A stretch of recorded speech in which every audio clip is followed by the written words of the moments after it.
నన్ను మీ ముందుకు జగనన్న ఆశీర్వాదంతో చెన్నకేశ్వరరెడ్డి గారి మద్దతుతో మీ ముందుకు రావడం జరిగింది.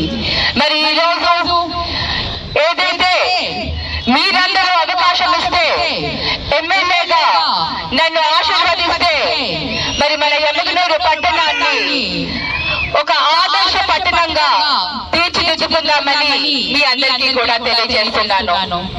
అంతేకాకుండా మన ఎమ్మిగనూరు వ్యాపారానికి పెద్ద మార్కెట్ ఇది.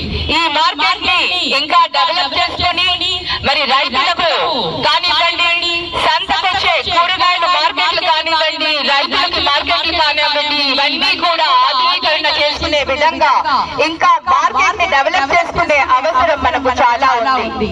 అంతేకాకుండా వ్యాపారస్తులందరికీ కూడా నేను అండగా ఉంటానని, ప్రతి వ్యాపారస్తులకు ఎటువంటి అవసరం ఉన్నా కూడా వ్యాపారస్తులందరికీ కూడా తోడుగా ఉండి ప్రతి సమస్యను కూడా పరిష్కారం చూపిస్తాను. ఎందుకంటే నేను కూడా ఒక వ్యాపార వ్యక్తిగా వచ్చాను కాబట్టి దాని కష్టసుఖాలు నాకు బాగా తెలుస్తాయి.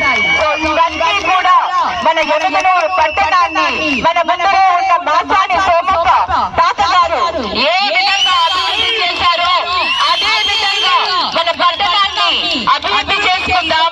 అలాగే ఇంకా మన యువతకు ఉద్యోగాలు వచ్చే దిశగా మనందరం కూడా కలిసి పనిచేసే విధంగా నేను కృషి చేస్తానని మీ అందరికీ కూడా తెలియజేస్తున్నాను.